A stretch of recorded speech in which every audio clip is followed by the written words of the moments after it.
Walmart and Target, bookstores, and the checkout lane at Safeway, Jewel Osco, Albertsons, or your local grocery store. Whenever you're online, Living the Country Life is there too. Like us on Facebook and exchange tips and ideas with people who share your love for the country way of life. Follow us on Twitter at Small Farming for timely news and information. You can also find us on Instagram and Pinterest. See the latest inspired shot from our readers or add a garden tip to your boards. Living the Country Life has all the ideas for your home acreage. Visit us online at livingthecountrylife.com and find us on social media.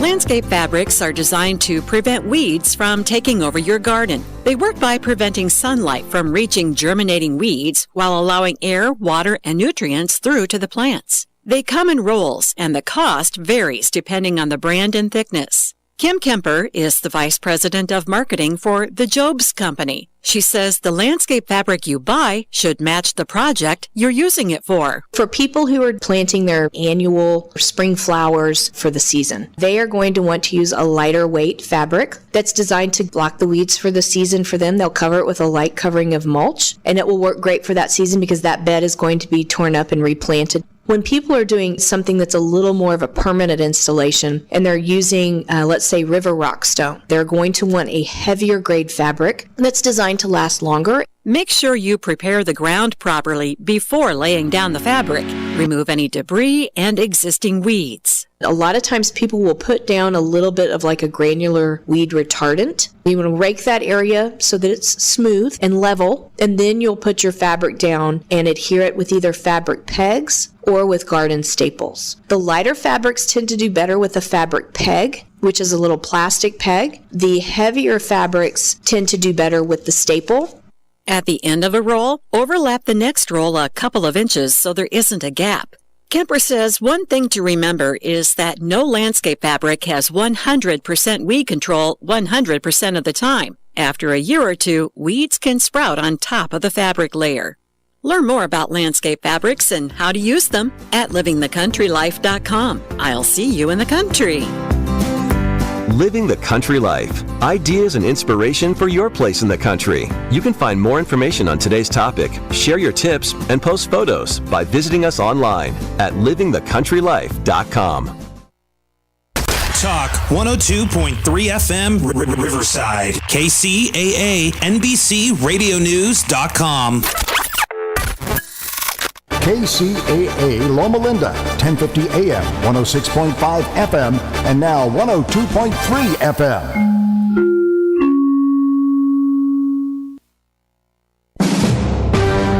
NBC News Radio, I'm Brian Shook.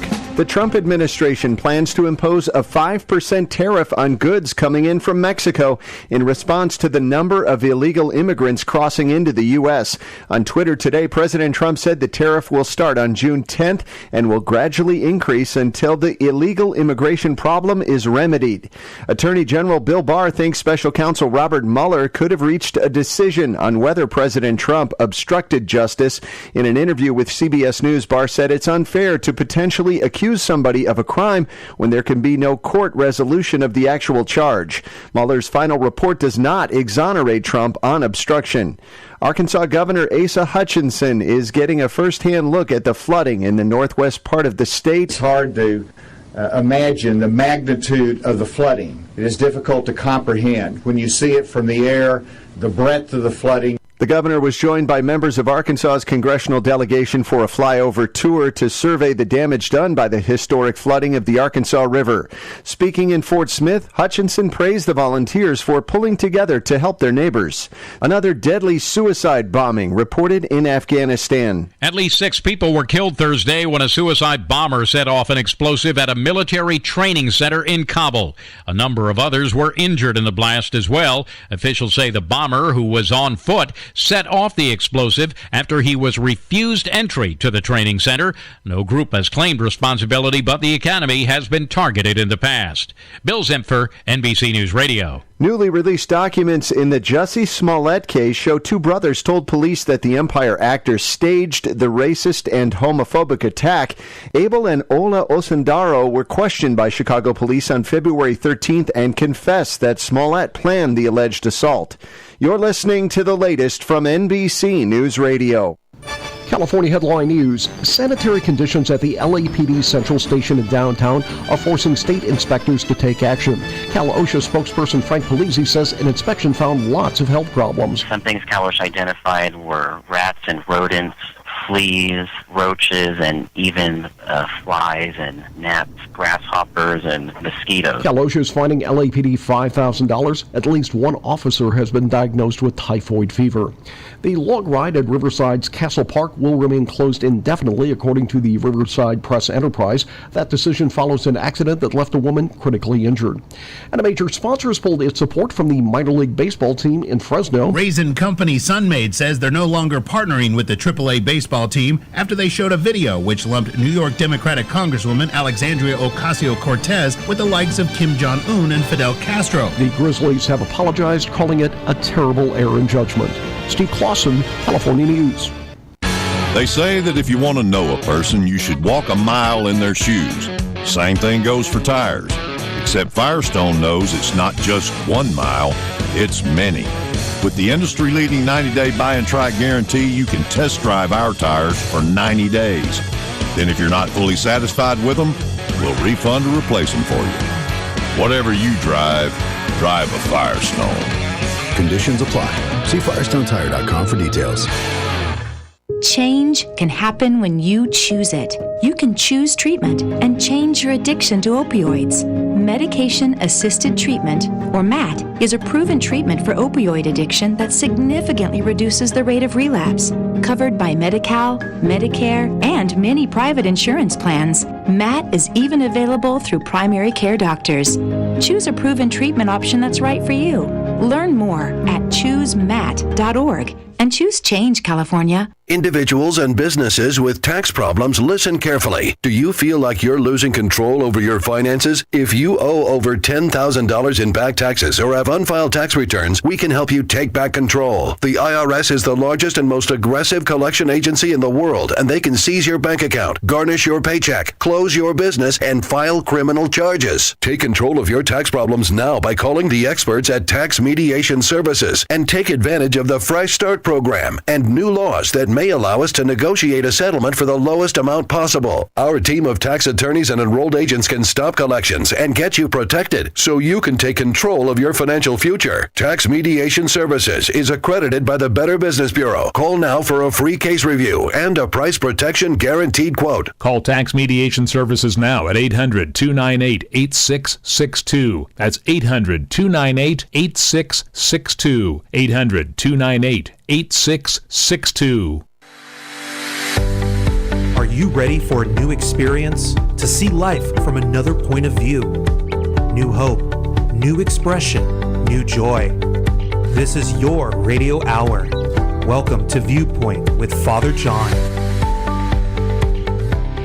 And welcome, friends, on this Thursday night. You are tuned to KCAA Radio, 1050 AM, 102.3 FM, 106.5 FM, or on the World Wide Web at kcaaradio.com. This is Viewpoint with Father John, and I am your host, Father John Reid.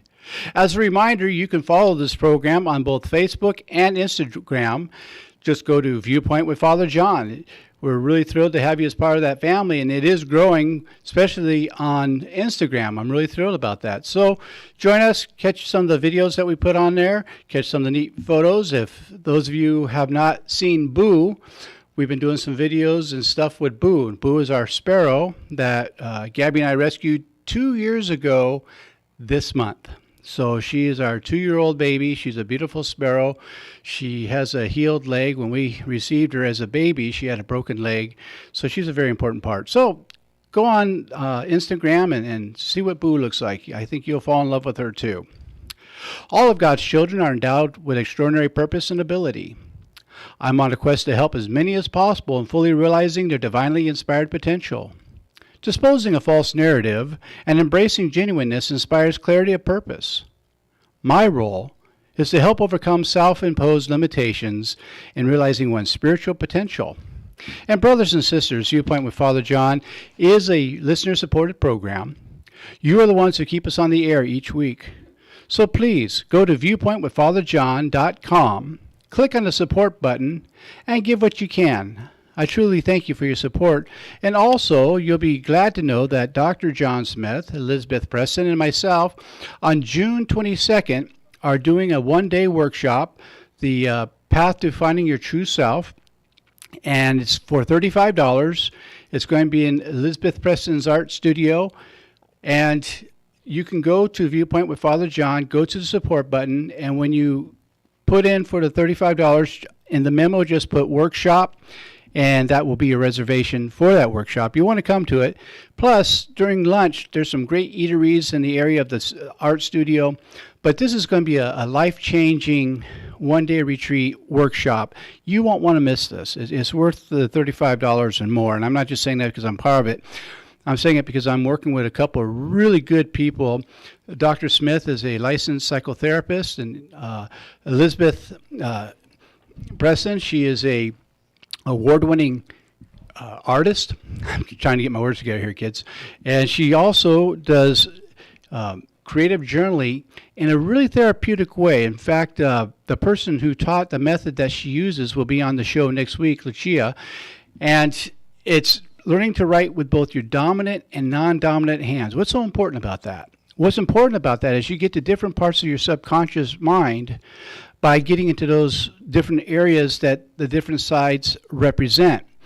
So it'll be a great experience. There'll be some time to learn about self-forgiveness. There'll be time about where we'll learn where we get in our way for our goals and where we want to be in life.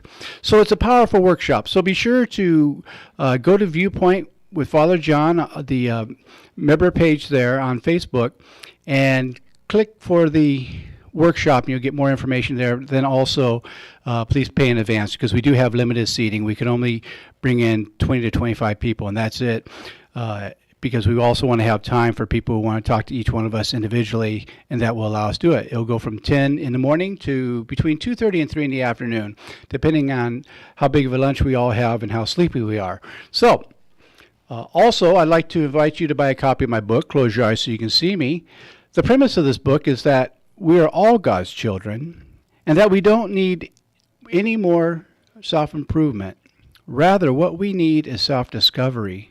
Close Your Eyes So You Can See Me is available on Amazon, Barnes & Noble, and other online bookstores. So get your copy today. And you know, it's not too early to start shopping for Christmas or Hanukkah. You know, I understand Home Depot and Lowe's are already putting up their Christmas decorations. You know, I know, I'll get some letters for that. It's just a joke, kids. Rule 62, don't take yourself so darn serious. So that's things coming up. And again, I want to encourage you to get a hold of the book, and I'm thrilled that I just got booked on another retreat at Sarah Retreat House for 2020, believe it or not. I believe it's the last weekend of July of next year, 26th to the 28th, I believe are the correct dates that Father Mel sent me. So if you're a male, and particularly if you're involved with 12-step recovery, this is the focus of this retreat. By all means, get registered at Sarah Retreat in Malibu, and I'm thrilled. It's a 3-day retreat. I'm honored to be asked to do another retreat for them. It's a great group up there, good Franciscans. Tonight, I'm really excited because what we've decided to do, we and my multiple personalities, is that about every 3 months we'll do a show where we don't have a guest. Instead, I'll take an aspect of biblical teaching and highlight it and help us understand what it meant during the time when Jesus gave this teaching and where he drew some of this from, which can be really informative, but also good news about what it means for us. So tonight's show we're calling Good News on Good News. And because that's what gospel means, it's good news. And, you know, the way it's been presented for the last 500 years doesn't seem like good news. It seems like we have a God with an anger issue and one that doesn't practice God's own law. What do I mean by that? Well, Jesus said to us when asked for forgiveness, should I forgive 7 times? And he says, no, 7 times 70. In other words, in the Hebrew culture, that means infinity. You never stop forgiving. But yet, in one lifetime, which is very short when you look at eternity, God doesn't forgive us for things that we do. Isn't there something a little wrong with that? There is. And part of it is a misunderstanding of Scripture. And I really want to emphasize this. I know some of the listeners who've been with us since this show started. You've heard me say this multiple times, but it bears repeating. Jesus did not come to change God's mind about us. Jesus came to change our mind about God. Because in that time, in the world setting, it was believed that all gods were angry. All gods. Okay? And what the people did at that time was they spent their time doing sacrifices and trying to appease the gods so that they would have good crops, so that their families would be healthy, so that their children would marry wisely. And what that means is that when they're doing the negotiations, because marriage was not based on love, but based on business, that if the gods were angry with you, it was going to be a bad deal. You wouldn't get enough rain for your crops. You marry into disastrous families for the business deals that marriage was, because it was about business, not romance at that time. And so when we look at it 2,000 years later, we think, wow, boy, that's something else. So the idea of this God that's created in love, creates out of love, and adores what God creates, that was a new concept. Because most of the beliefs about God at that time was that the world came out of violence, that two gods were fighting each other. One was male, the other was female.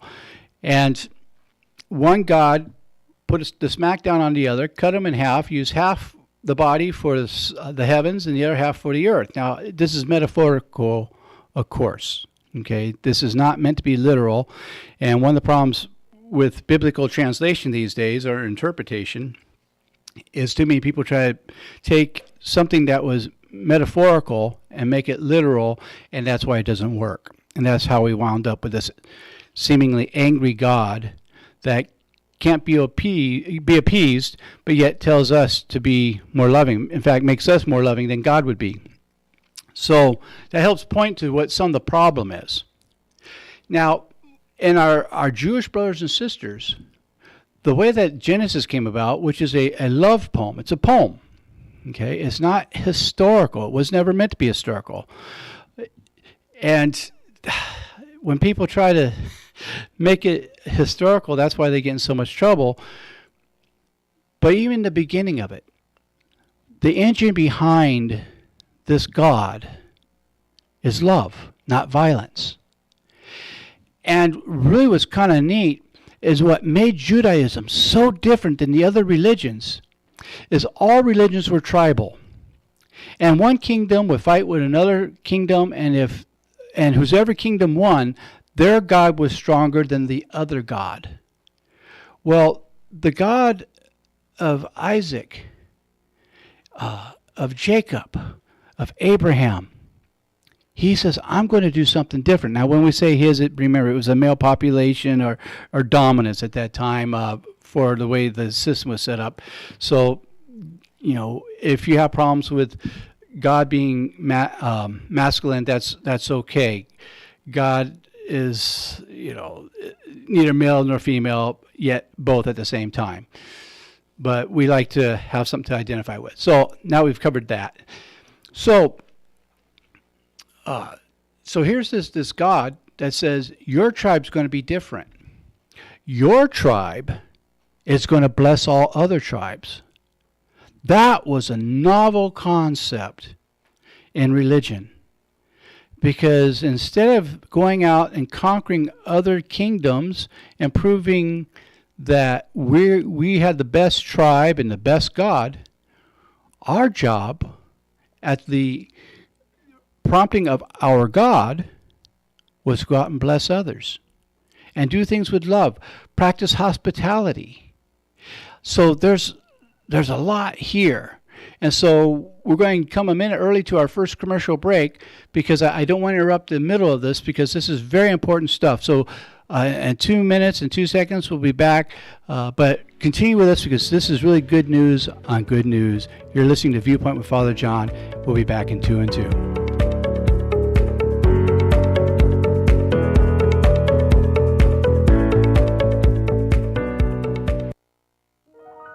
The loss of a loved one is one of the most challenging experiences in a person's life. It's hard to know where to turn to make your loved one's final arrangements.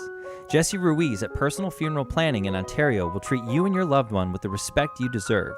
Jesse served in the Marine Corps in Desert Storm and understands what it takes to provide loyal, personalized, and empathetic service to those who need it most. The families of Michael Jackson, Brittany Murphy, Ed McMahon, and many others have trusted Jesse to provide them with the highest level of service and support. To work with Jesse, call 909-762-4027, 909-762-4027, or visit their website, www.4pfp.org. www.4pfp as in personal funeral planning.org. Jesse Ruiz and Personal Funeral Planning, veteran-owned and operated, helping you plan a personal, lasting tribute for your loved one. www.4pfp.org. Attention all business owners, join C's Candies, Big Lots, Dollar Tree, and Sola Salon Studios at the Tri-City Shopping Center in Redlands. Availability is now open for your company, whether that be restaurants, retail, or more. Located between Alabama and the Tennessee exits where the 10 and the 210 meet in Redlands. The Tri-City Shopping Center is zoned for multi-use. Call today and schedule your appointment. Ask for Chris Beauchamp or John Jennings, 951-684-4400. That number again, 951-684-4400. The Tri-City Shopping Center in Redlands, the mall with a heart.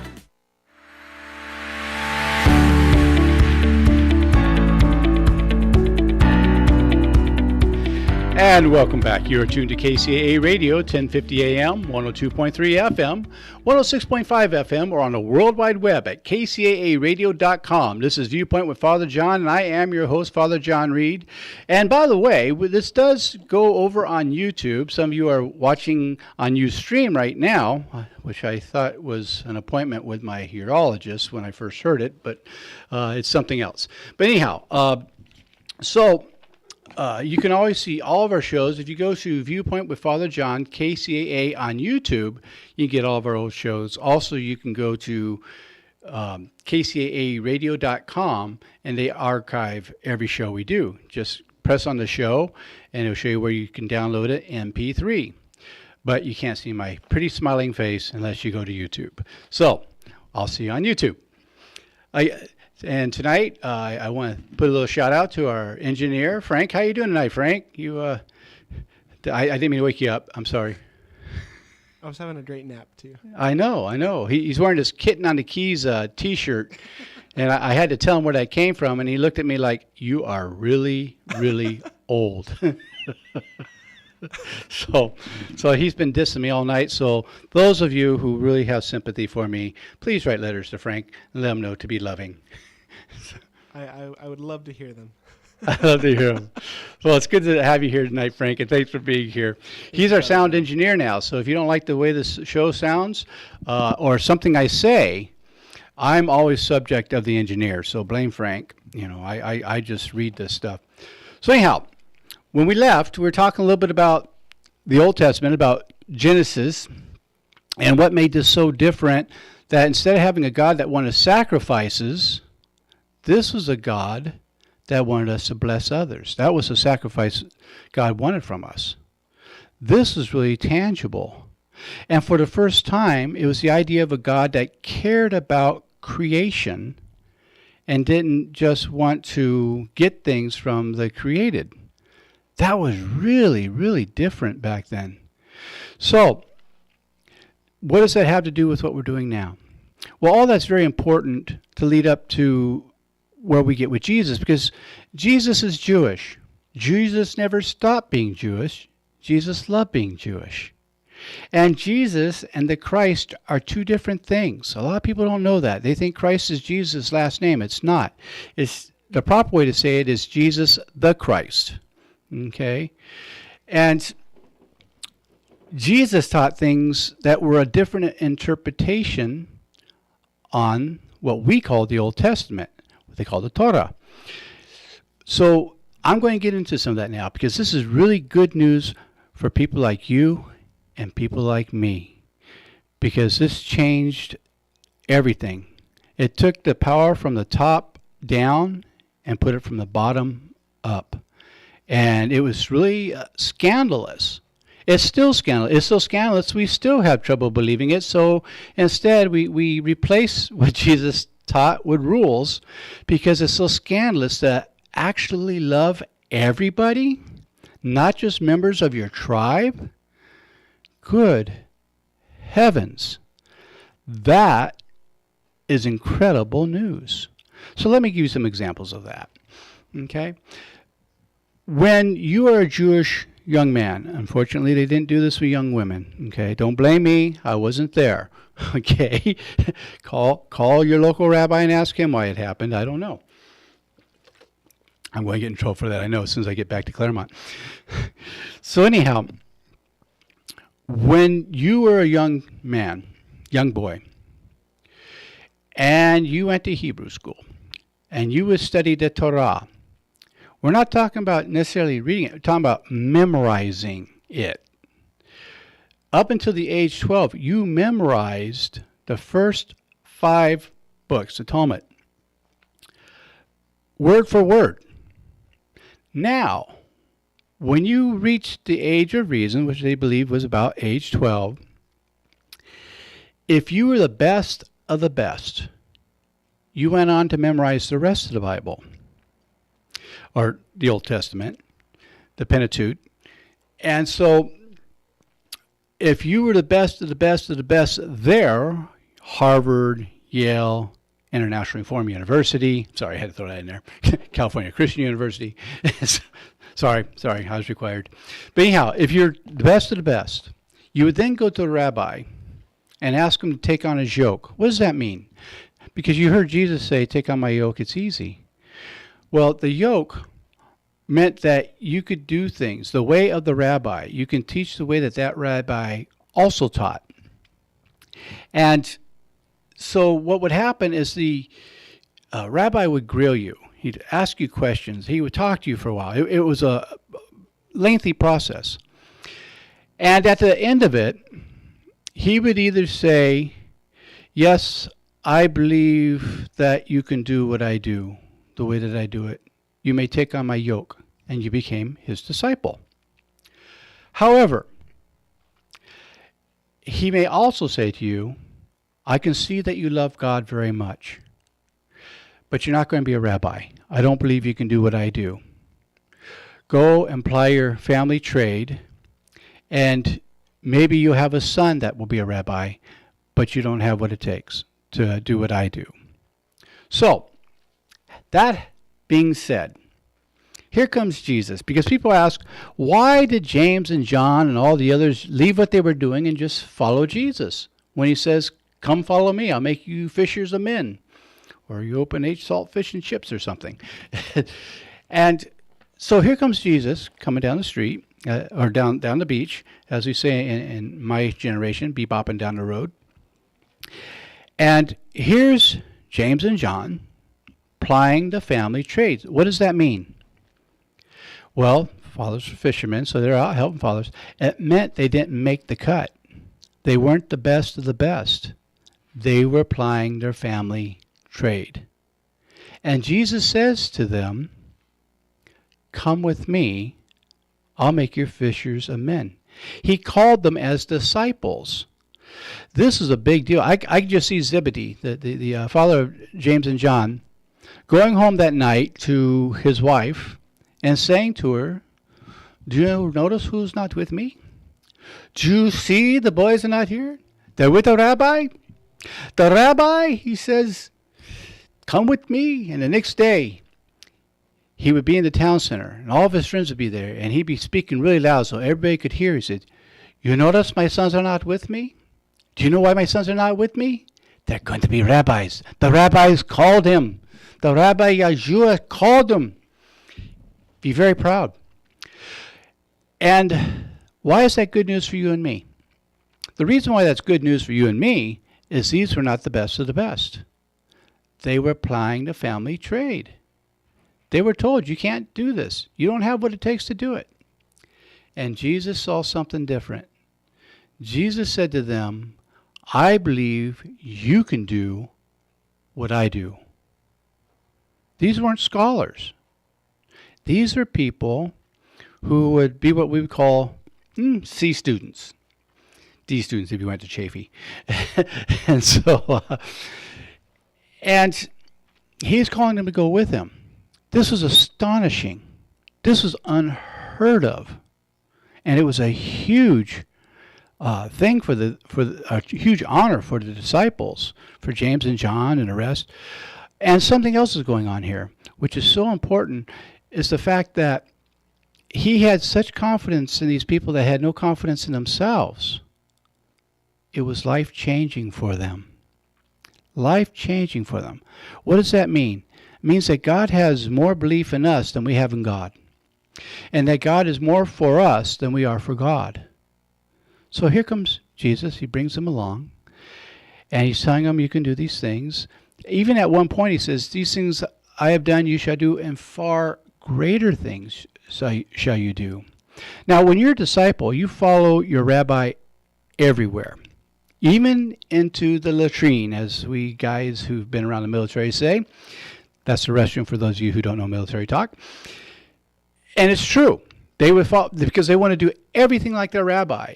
And the rabbi would come out of the stall and say, blessed be God who makes holes for us to evacuate through. I mean, they really would say stuff like that. These are wild people. They were great. They were wonderful teachers because they made it exciting. And you would be walking, because you walked everywhere. They didn't have the Cadillacs yet. And so you walked everywhere. And they would the rabbi would stop. And he would see a bush with a beautiful flower. He'd say, blessed be God who supplies such beauty that we may rejoice in the very creation that he has given us. Now, does that sound like an angry God? Does that sound like a God that's not for us? I'm going to digress just a minute. One of the most misunderstood stories in the Bible, and there's many of them, but one of the greatest misunderstood stories is Sodom and Gomorrah. And I'm going to explain that right now. And that's why I wanted to wait till after the commercial break to bring that in, because this is very important that you don't miss any part of this. Sodom and Gomorrah was not about homosexuality. Now, I'm hearing people rattle their dishes already because, what? I've always been told. I'm giving you some theological fact here. In the Hebrew language, there is no word for homosexuality. It's not even known of. So you're saying, well, what about all the stuff that took place between armies? Yes, that was a military thing that when one army defeated another army, the one army who won would sodomize the party that lost. And it had nothing to do with sexuality. It had to do with taking away their dignity. It's a way of saying, I own you. You have nothing left. And then they would take the wife and children. If they didn't kill them, oftentimes they would kill them. But they would do this to take away their dignity. Now let's get back to Sodom and Gomorrah. The problem with Sodom and Gomorrah is they refused to practice Jewish hospitality. Now remember earlier I talked about what made Judaism different was this: God said, you're going to be a tribe that blesses all other tribes, which requires you to practice hospitality. Whoever comes your way, you welcome them into your home. You give them food. You give them a place to rest. You give them water to wash themselves. Because again, they're out in the desert. They come in, their feet are dirty, their hair is dirty, so you give them water to wash with so that they can get the dust off of them so they can have a meal. And there's another part of that I'll go into at another time about where Jesus uses that information as well to teach with. So, the angels go to tell the people of Sodom and Gomorrah in the book of Leviticus that God wants them to practice the hospitality because they've been abusing people and just throwing them out. And of course, this is not a historical thing. It's allegorical, because you have the angel bargaining with God. Now, this is how you know it's a truly Jewish story, because they're bargaining, and it's part of the culture to barter, or to bicker back and forth, and come up with a good price. So he says, "What if I find 100?" The angel talking to God, 100 people who are holy people. No. And you get all the way down to, if we find one righteous person, will you spare this place? And God says, okay, one righteous person. They couldn't find it there, right? So he sends the angels to go talk to the people and say, look, you got to do this. You got to practice hospitality. So what do? They beat up the angels, they sodomize them, and kick them out. And remember earlier I said that's what one army did to another. It had nothing to do with sexual orientation. It had to do with they refused to practice Jewish hospitality. They beat the messengers up. That's what an angel is. It's a messenger. Beat them up, sodomized them to take away their dignity, and then kicked them down the road. That's what the problem was. The refusal to practice compassion and hospitality. That's what Leviticus was about. All these years later, people are talking about, well, God was against homosexuality. Even the idea of man shall not lay with man, the idea was you don't take another man's dignity. You don't rob him of his self-esteem. It wasn't, and when it says it's an abomination, what that means is it's outside our liturgical practices. That's what that line means. And that's why it's important to know the background of the Bible and not just hands on the Bible, say, read it, the Holy Spirit will make it clear to you. That's not true. It's really a terrible thing to do to somebody. You know, if you want to learn Chinese and you don't speak Chinese, why don't you grab a Chinese book and have the Holy Spirit make it all clear what the Chinese book is saying? Now, that sounds ridiculous when I say it, doesn't it? What makes you think the Bible's different? Look, if you think God's going to do the whole thing, and some of you kids have heard me say this before, you know, why don't you lock yourself in a closet, pray for a hot dog, and see if God sticks it to the keyhole? God's happy for you to have the hot dog. But God expects you to do your part. Our part is studying this stuff. I went to school for a long time to learn what I learned.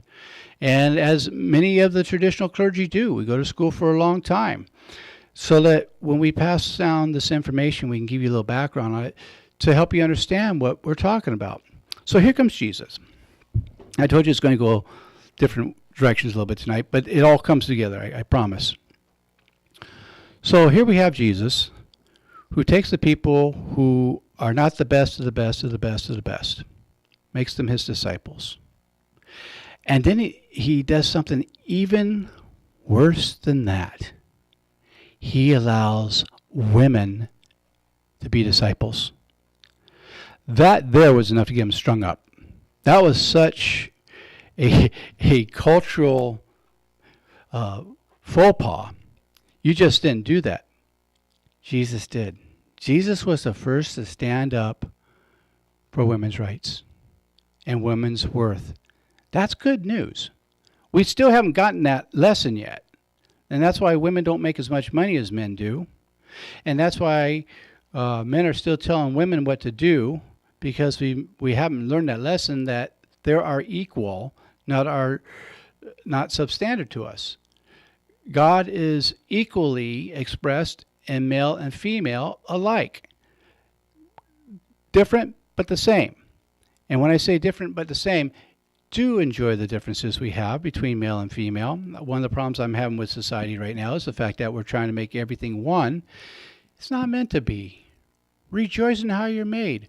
If God created you a woman or a man, straight, gay, bisexual, whatever God made you, God knew what God was doing when God made you. And God made you with love. That's what this good news is. If you notice, not once in all four Gospels does Jesus say anything about sexual orientation. Not once. You know what he does talk a lot about? Abusing people with scripture, with rules, with laws, with social status, with not being good to strangers, with not being kind to enemies. So, you know, this is a whole different thing. This is why I'm saying it's good news about good news.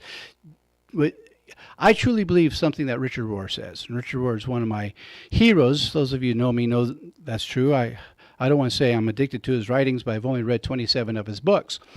There's still a couple I haven't read, for heaven's sake, so I'm not addicted to his books. I'm not a Richard Rohraholic. I had to do that for Frank. So anyhow, but what Richard Rohr says, Father Rohr says, is that 2,000 years from now, people are going to look back and say that Christianity in our time is still in its infancy. Why? Because we still haven't gotten the message. The message is about kindness. The message is about compassion, welcoming the stranger. It's about learning how to love. It's about finding out that God has loved you the entire time. And when we come back from commercial break, we're going to talk about that. And we're going to talk about God having more faith in us than we have in God. So again, you're tuned to Viewpoint with Father John on KCAA Radio, and we'll be back in 2 and 2.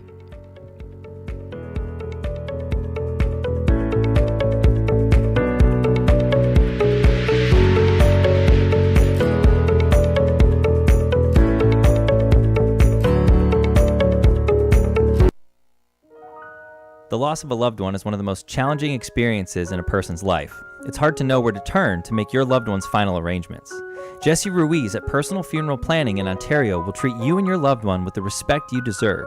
Jesse served in the Marine Corps in Desert Storm and understands what it takes to provide loyal, personalized, and empathetic service to those who need it most. The families of Michael Jackson, Brittany Murphy, Ed McMahon, and many others have trusted Jesse to provide them with the highest level of service and support. To work with Jesse, call 909-762-4027, 909-762-4027, or visit their website, www.4pfp.org. www.4pfp as in personalfuneralplanning.org. Jesse Ruiz and Personal Funeral Planning, veteran-owned and operated, helping you plan a personal, lasting tribute for your loved one. www.4pfp.org. KCAA Radio is proud to announce that the Tri-City Center in Redlands is our new home.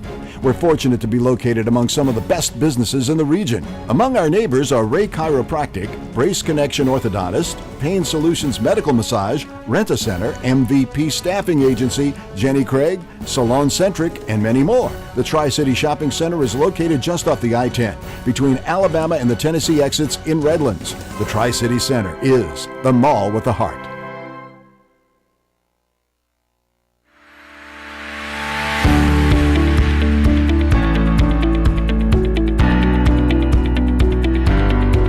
And welcome back. You're tuned to KCAA Radio, 1050 AM.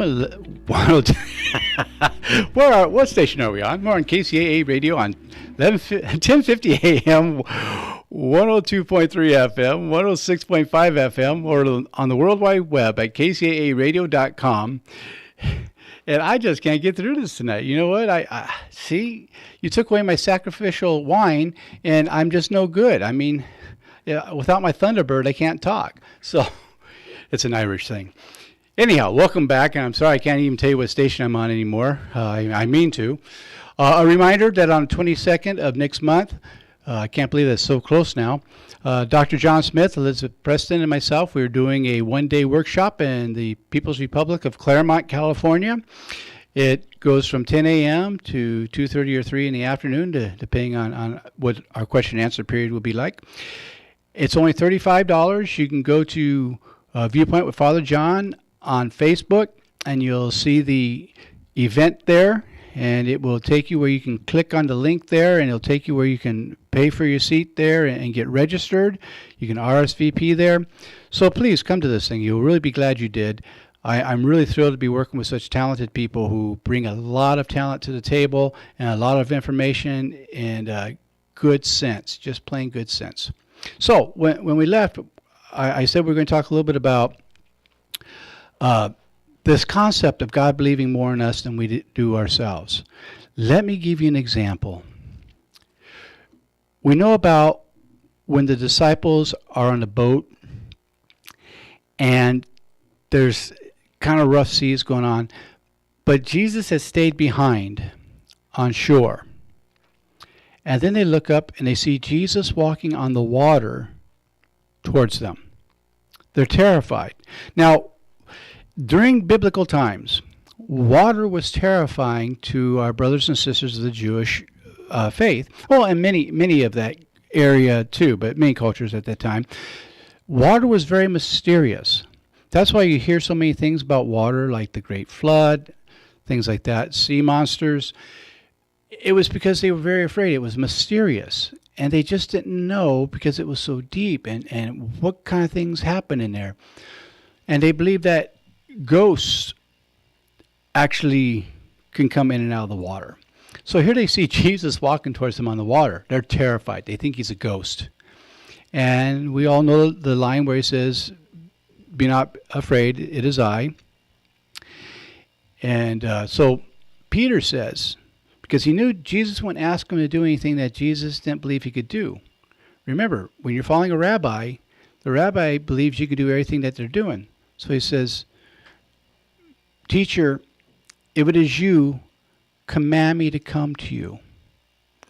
And he says, "Peter, come." And so Peter steps out of the boat, begins to walk on the water, gets a few feet, realizes what he's doing, becomes afraid, and sinks. One of the shortest lines in the Bible is, "Help me." And so Jesus reaches out, pulls him up, and says, "Oh, ye of little faith, why did you doubt?" Now, here's where it's been misunderstood for all these years in current time. Now, they understood this back then, but because we've kind of forgotten our roots, we missed out on the fact what Jesus was really saying is not, "Why did you doubt me?" Jesus was saying, "Why did you doubt you?" See, Peter knew Jesus would not ask Peter to do anything that Jesus did not absolutely believe that Peter could do.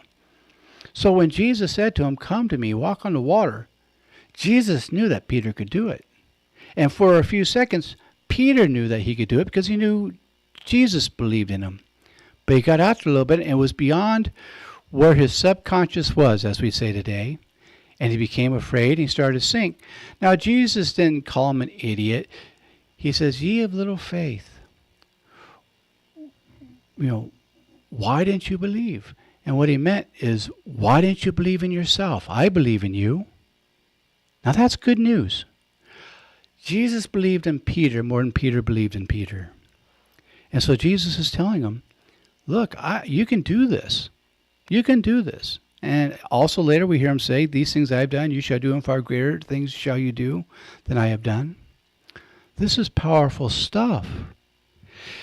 And so when he's commissioning these people, the ones who are not the best of the best of the best, well, that means he's commissioning people like you and people like me.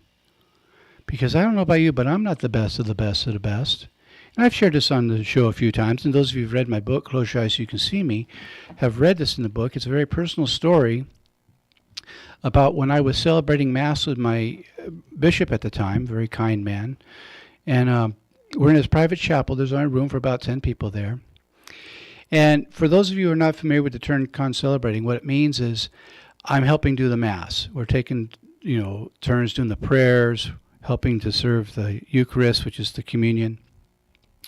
Well, while he was preaching, I'm looking at this beautiful painted picture of Jesus holding a little embryo in his hand, and the love that was captured by this artist of Jesus looking at this little baby in his palm of his hand.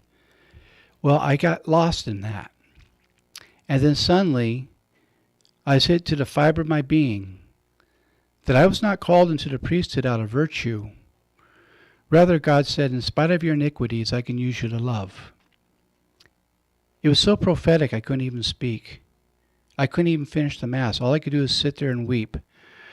I couldn't even go up for communion the bishop brought communion back to me, and I couldn't finish the Mass. Like I said, I couldn't speak. I had tears just flowing down my face, and they weren't tears of sorrow. They're tears of humility. I realized I didn't earn the priesthood, and it finally dawned on me what so many of my professors said to me in seminary, which is the caller doesn't make the priest. And so after the Mass, my superior left me there in the chapel by myself for about an hour and a half. And he then later came and checked on me to see if I was all right. And I very feebly tried to explain to him what took place, and I still really can't put it into words. How can you verbalize an actual experience with God? You can't. It's beyond words. And so I very feebly tried to tell him what I was experiencing, and he looked at me and said, you had the Christ experience. You've now gone from being ordained to being a priest. And he grabbed me, this big Lebanese man, and held me, and we both bawled like a couple of babies. You see, he'd had this experience too. What does it have to do with what we're talking about tonight? See, I'm a street rat, kids. I grew up, I've been on my own since I was 14. And I know what it was to be homeless. I wasn't the smartest kid in school. I'm dyslexic. I really do see things backwards. Yet God said, in spite of your iniquities, I can use you to love. Now, if God will do that with a street rat like me, someone who didn't get there out of virtue, someone who seized every opportunity to make a mistake that came my way, and I've made a lot of mistakes, believe me, and yet God has been kind enough to allow me to serve. I can't put into words how humbling that is. Because, again, this is what we call grace, a free gift, a gift that's not earned. And while I went to school, I certainly did the footwork. The priesthood was a gift. And to me, it's the pearl of great price I would never want to lose. And God doesn't just do that with me. God calls you. God uses the most unlikely people. Case in point, I'll prove that point right now. Look at Moses, the leader of God's people. And who is Moses? He's a murderer on the run. He's a fugitive. He committed murder, and rather than standing up and taking responsibility for what he did, he splits. And he's running away. And yet God says, I'm just saying this, I'm paraphrasing, taking a little license on the scripture here. He says, in spite of your iniquities, I can use you to love my people and take them out of Pharaoh's hands. This is good news. That means God is interested in you specifically. That you were created in love. Let me give you another example. I know you have trouble believing this, but some cultures have trouble with other cultures. They believe they're superior. If you don't believe that, look at what we're dealing with right now in America, where a certain part of our population believes that they're superior to other parts of the population and think that others shouldn't have the same rights that they have. Well, this isn't new. Jesus dealt with that as well.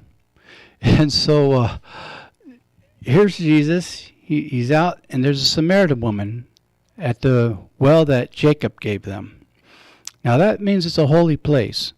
And the Samaritans were not people who were liked by the Israelites. They were considered despised people. They said a lot of things that were very unkind. I'm not going to say on the air because I don't like to pay fines to the FCC. Just know it was really degrading. So what does Jesus do?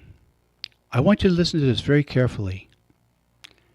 He starts talking to the woman at the well.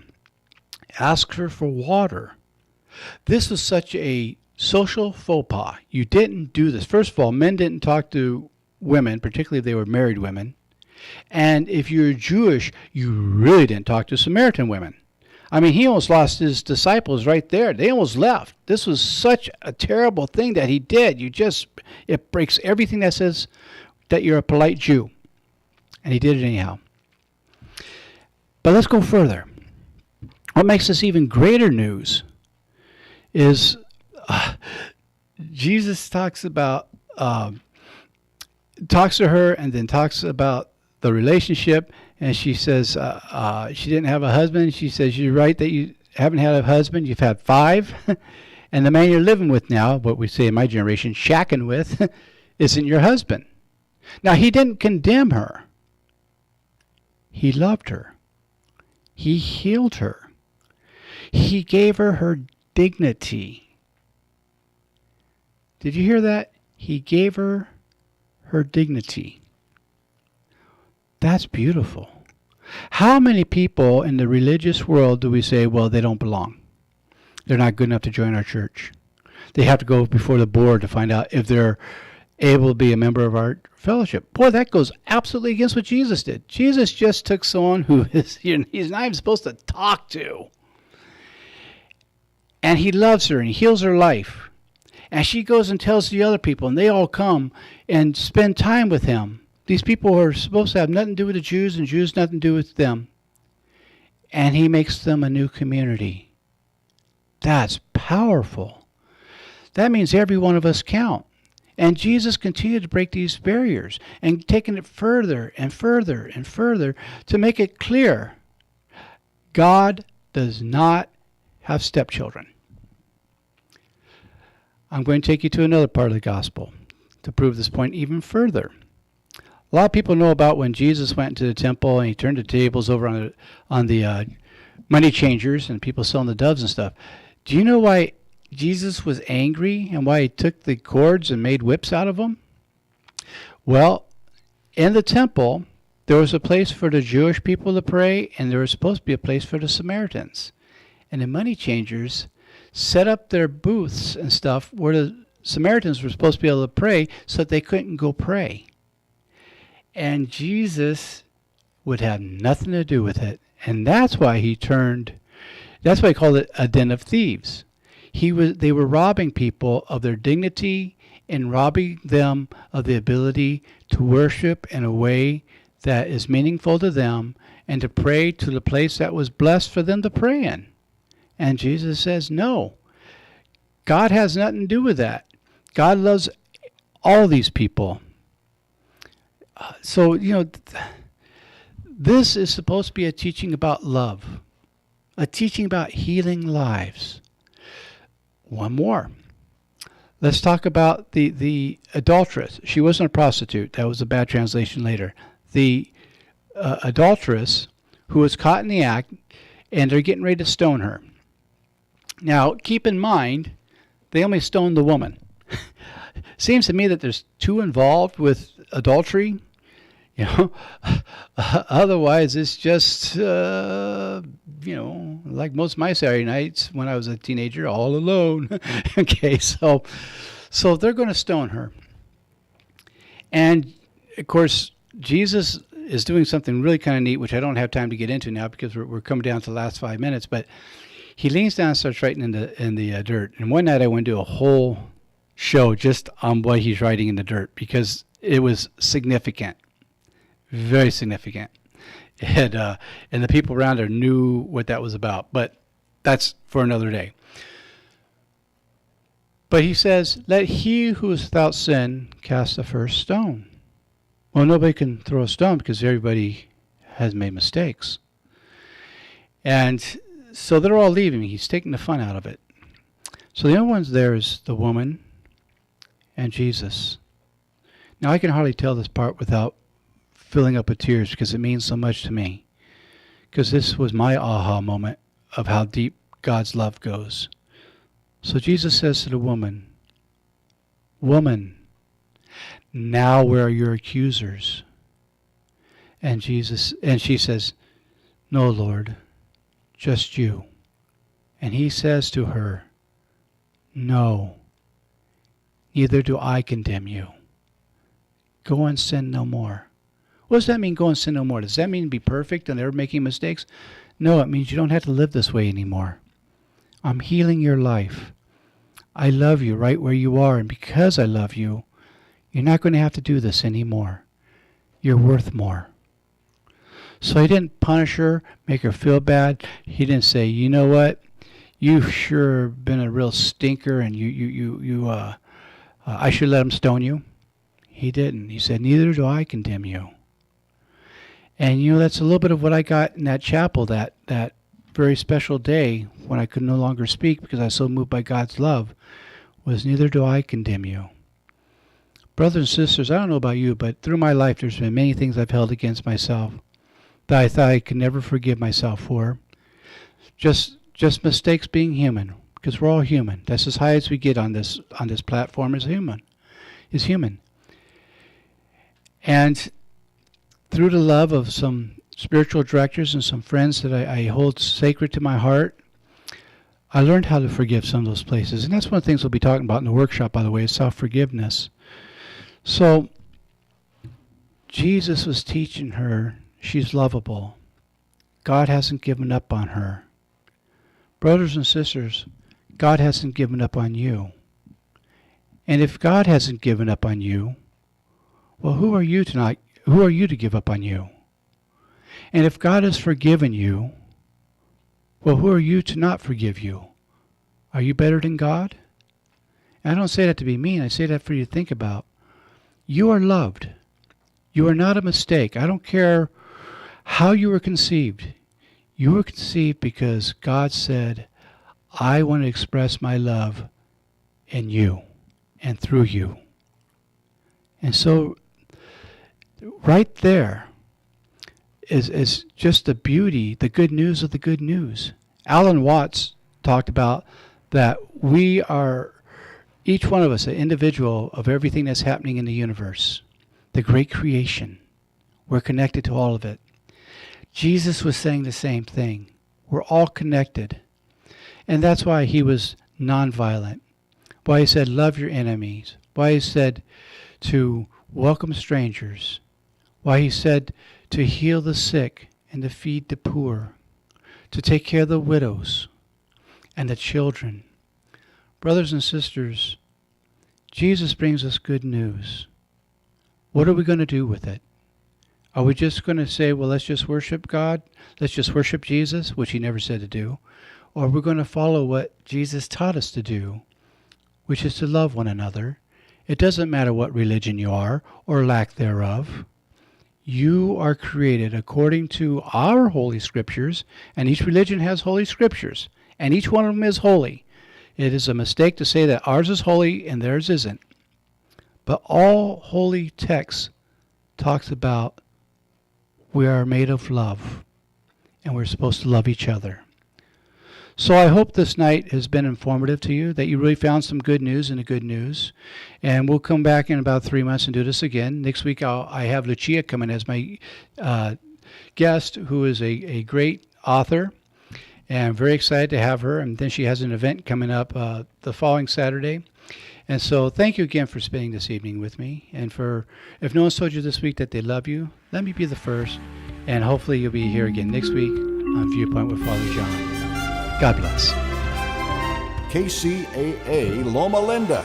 Listen on 1050 AM, 102.3 FM, and 106.5 FM.